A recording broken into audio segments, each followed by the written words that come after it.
Please be seated. Good evening and welcome to the Wadsworth High School Baccalaureate ceremony. My name is Rachel Murphy and I am honored and humbled to be given the opportunity to say a few words as a student body president. First, I want to thank Dr. Hill and the School Board of Education, as well as our administrators and everyone here in attendance. Over my 4 years here, I've had the privilege of holding many leadership positions. While some of these included being the student council president and team captain in my respective fields, I've learned that anyone can be a leader. I once read a book by Todd G. Gongward, Lead for God's Sake, which said that influence and responsibility equal a leader. Each and every one of us is a leader, even if we may not be the best speaker, have the greatest organization skills, or think our voices matter.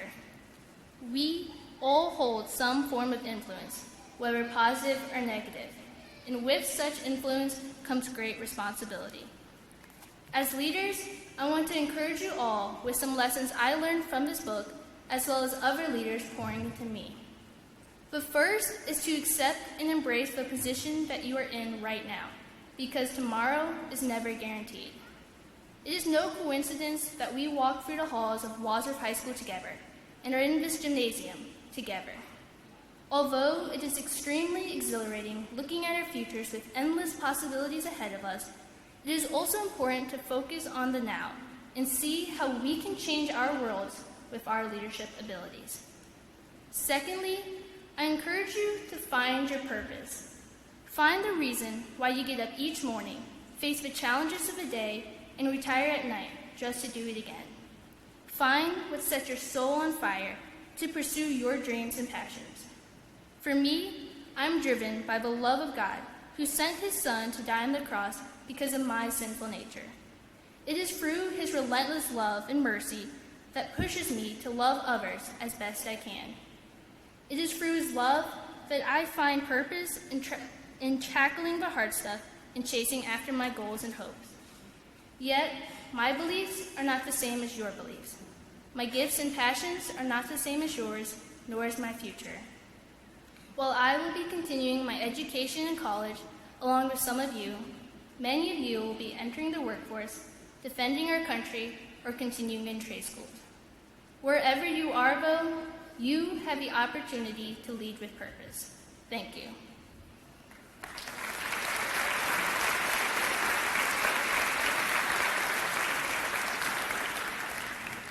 At this time, would the members of the senior ensemble please join Mrs. Heyer?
At this time, would soloist Mason Burton please come forward to sing a selection?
At this time, would Sophia Novak please come forward to introduce our speaker?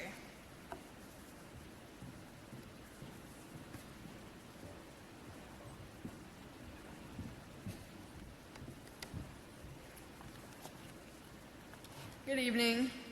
Tonight giving our baccalaureate speech is my mom, Dr. Natalie Sidorenko. She is a lifelong resident of Wadsworth and graduated from Wadsworth High School. She holds a PhD from Purdue University in communication and has been teaching in higher education for nearly 3 decades. Natalie is also a yoga instructor, Reiki master, and certified celebrant. Her greatest joy is her family. She's married to my dad, Zig Novak, from her high school graduating class of 1990, and she is the proud mother of myself and my sister, Stephanie Novak.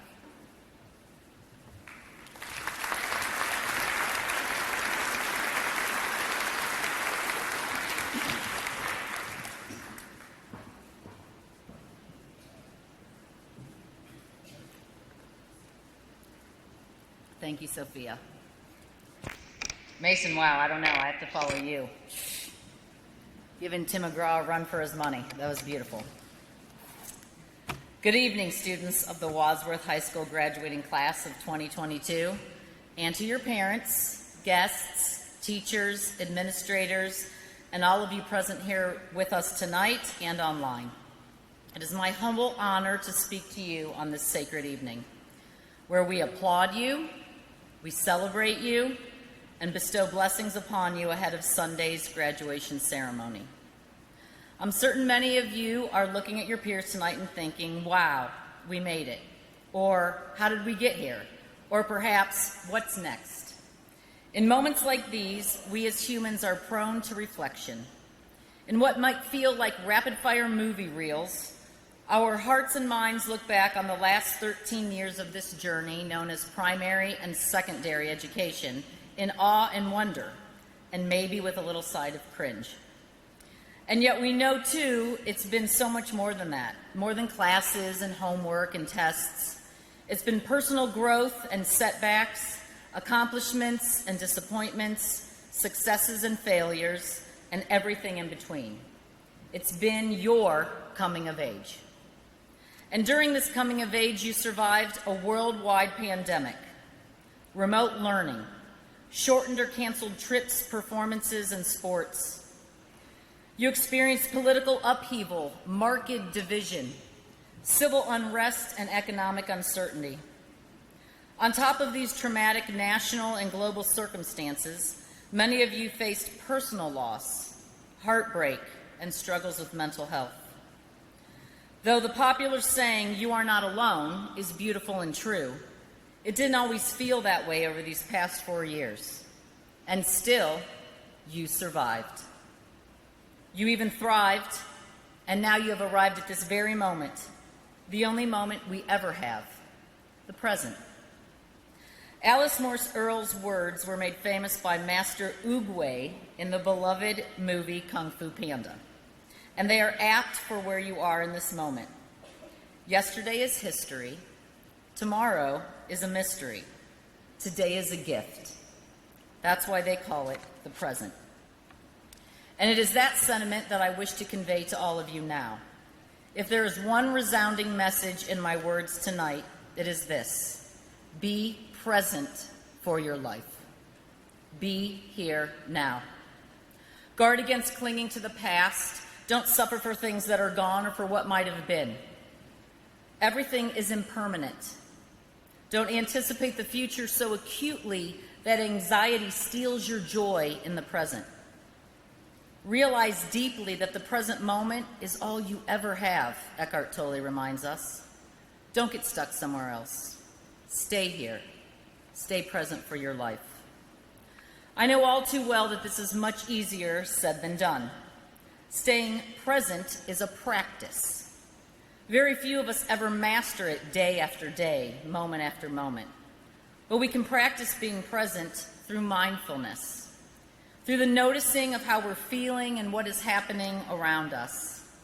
When our minds wander, we can take deep breaths, we can pray, we can listen, and we can be still. We can come back to the present moment, which is always available to us. My favorite Buddhist monk, Thich Nhat Hanh, spent his entire life teaching others how to be present, mindful, and peaceful in all of our actions, and how to reduce the suffering of the world by doing so. Let go, he says, and respond to the immediate needs around you. Don't get caught in some false perception of yourself. There will always be another person more gifted than you. And don't perceive your position as important, but be ready to serve at any moment. If you can let go of who you think you are, you will become free, ready to love others. If you learn to see your impermanence, you will be able to live for the moment and not miss opportunities to love by pushing things into the future. When we live in the present moment, it is possible to live in true happiness.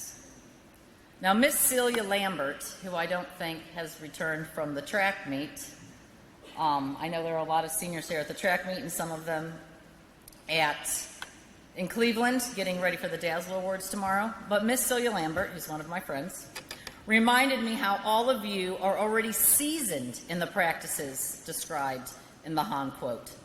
You already have all the tools you need. The COVID pandemic started when you were only sophomores. You were sent home to learn, not knowing if you'd return in the fall. And when you did return, you had to wear masks and keep distance from one another. And truth be told, this marked your high school experience, and it's still not over. We're all feeling the ramifications from such an extraordinary lifetime event. But as Celia said to me, we can't speak about the tragedy of COVID without speaking about the unity that arose from it. You, the class of 2022, mustered up unprecedented levels of faith in each other, in your teachers, in our school system, and this community, and in the divine. You forged closer friendships during that time, spoke to your higher power more often.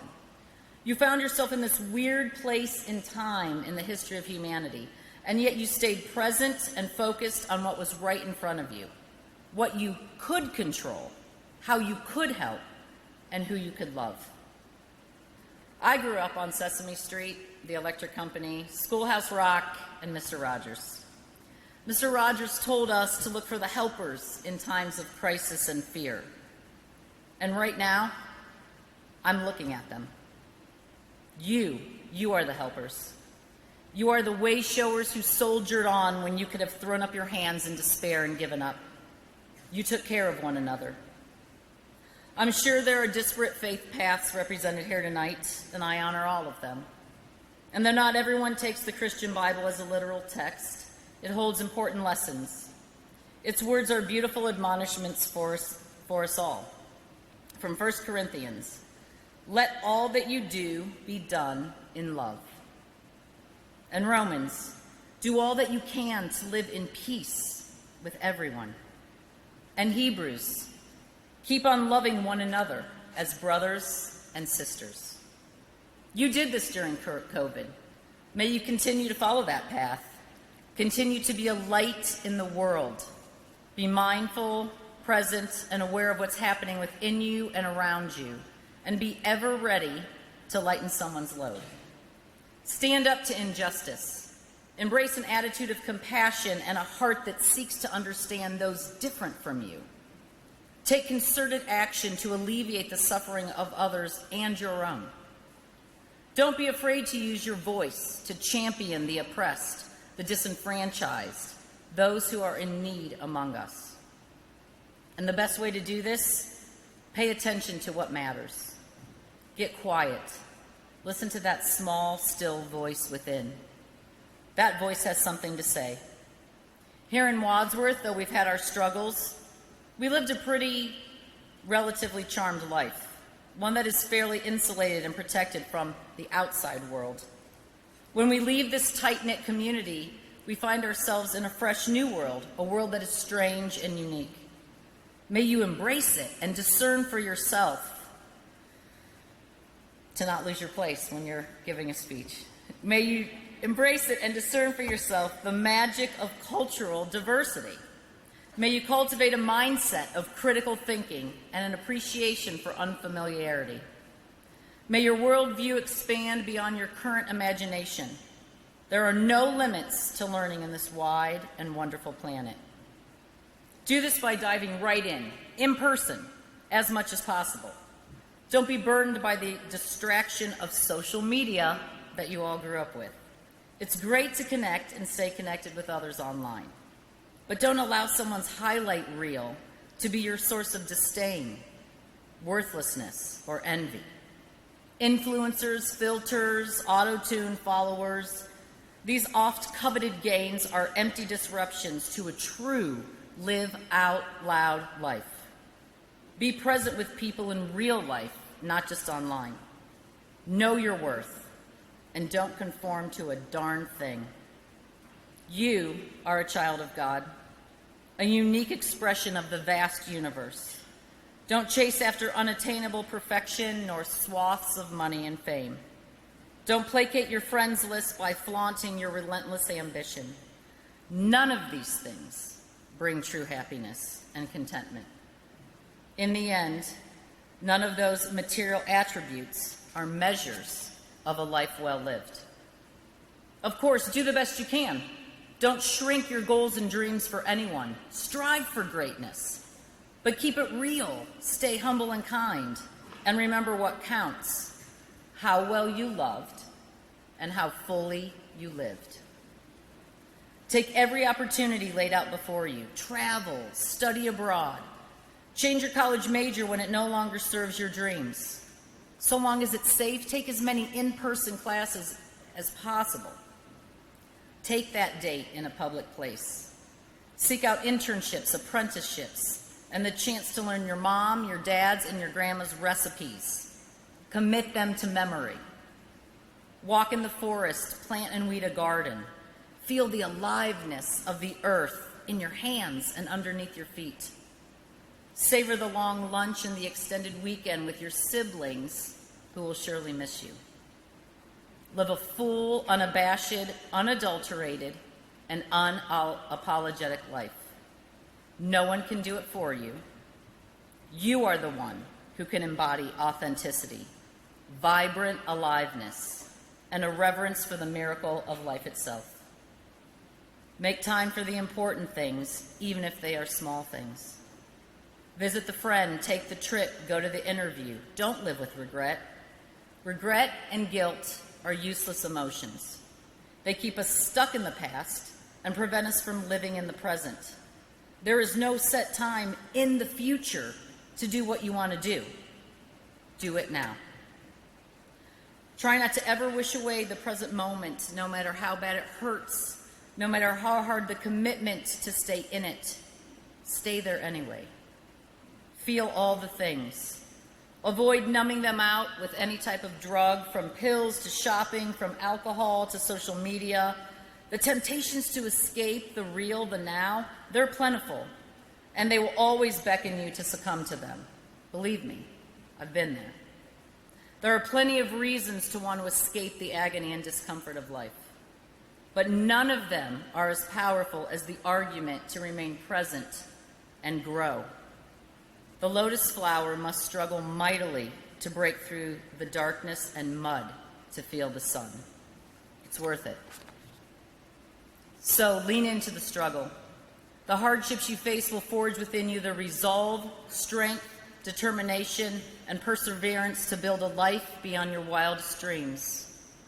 As beloved and popular as the phrase, "it gets better," is, I'm not here to tell you that. Rather, I'm here to tell you it'll probably get harder in many ways. You'll be confronted with profound loss, demoralizing rejection, and inconsolable grief. We all do, because we're human. But worry not, because year after year you'll become more equipped at handling the hard things and rising to adversity, challenge, and disappointment. You'll be grateful that you lived through it and transmuted your pain into a passion for living. You'll learn to trust your unique strengths and stop trying to fit into some mold created by your parents, your friends, and your culture. You'll find your true you, and that is what will set you on fire. It will set you free. It will save you, and in turn, it will save the world. Take good care of yourself along the way. This is tantamount to being present for your life. Your prom queen, Grace Pantalone, told me it was vitally important to stress the need for mental and physical care in this speech, and I couldn't agree more. But keep it simple. Move, hydrate, rest, breathe, nourish your body, mind, and spirit. Do this every single day. Engender meaningful relationships, for these are the backbone of our human experience. Reach out when you need help, support, comfort, and love. There is no reward for going it alone. We are in this together, and as cliche as that sounds, it really is true. Let's lean on one another with a grace and a generosity of spirit.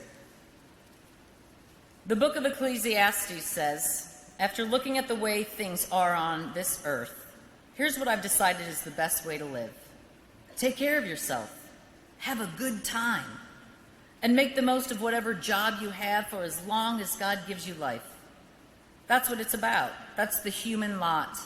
Yes, we should make the most of what God gives us, both the bounty and the capacity to enjoy it, accepting what's given and delighting in the work. It's God's gift. God deals out joy in the present, the now.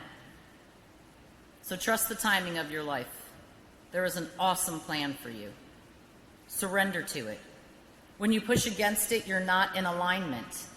Seek personal alignment above all else, and your responses to the happenings in your environment will feel intuitive and not forced. You will always be ready for what is unfolding. Staying present raises our vibration and in turn attracts abundance and bliss into our lives. So match your energy to the energies that you are seeking. The only thing we can never get back while we're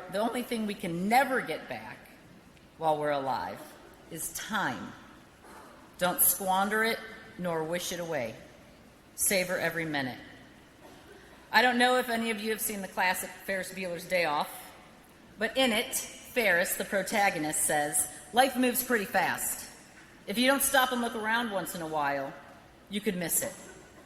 Class of 2022, don't miss it. Be present for your life in every moment. Since the day they were born, I've told my daughters, Sophia and Stephanie, that the most important thing I could ever ask of them is to be mindful and aware at every stage in their lives. I ask the same of my college students each semester, and tonight I ask the same of you. As I look out and see the faces of young men and women I've known since childhood, Liz, Abby, Simeon, who I know couldn't be here, and my sweet Sophia, I'm filled with ebullient joy and hope for the future. I see the promise and unbridled potential in every single one of you. I hope you see it too, and I hope you believe in it. I hope you believe in yourself. Summing up this long and emotional opus, I leave you with words from one of my heroes, the inimitable professor and mythologist Joseph Campbell. These words have shaped my life, and I revisit them often because I too often forget that the privilege of a lifetime is being who you are. Follow your bliss. Follow your bliss, and the universe will open doors where there were only walls. If you do follow your bliss, you put yourself on a kind of track that has been there all along, waiting for you. And the life that you ought to be living is the one you are living. Stay present, my friends. Pay attention. Be ever mindful and aware. You get this one life. Show up. Be present and live it. God bless you all. Thank you.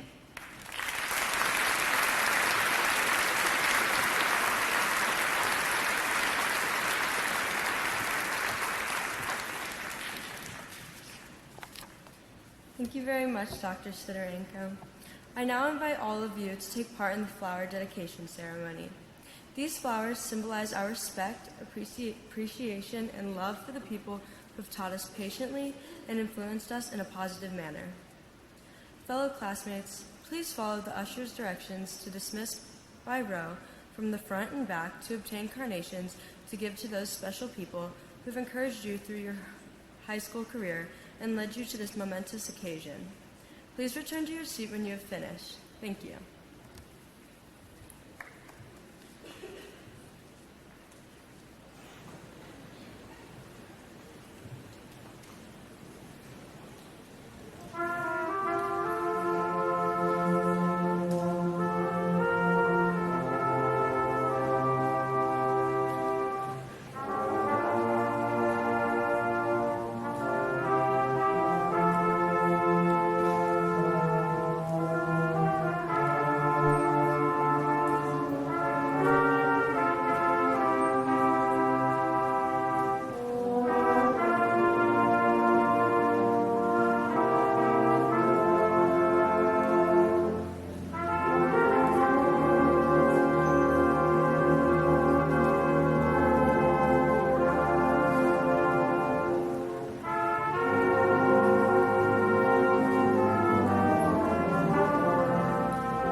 Friends, as we conclude this hallowed service here tonight, I invite you to bow your heads, close your eyes, take a deep breath, and enter a state of reverence.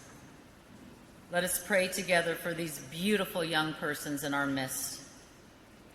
Graduates, as you go forth from this room, as you move on from high school life, remember fondly the memories made and lessons learned here at Wadsworth High School. Cherish those years and release anything that no longer serves you. Soak in every moment of pride and joy that you richly deserve on Sunday during your graduation ceremony. When you move your tassel to signify the end of this road and the beginning of a new one, may you do so with profound gratitude for how far you've come. And as you move to your next adventure, may the divine guide you, hold you, and protect you. May you know comfort in times of sorrow, assurance in times of fear, courage and faith in times of doubt. May you know that the combination of hard work and prayer is powerful. When we humbly and with thanksgiving petition the Lord for a helping hand, the divine intervention works to buoy our work, to buoy our intentions, and to help us follow our dreams. The universe actually rises to meet us. May God be with you every step of your journey. May you live a life that brings you consistent challenge, adventure, happiness, and boundless love. You are worthy. You are worthy. You are worthy of your dreams. Lord, hear our prayer. May this benediction be a blessing to you all. Amen.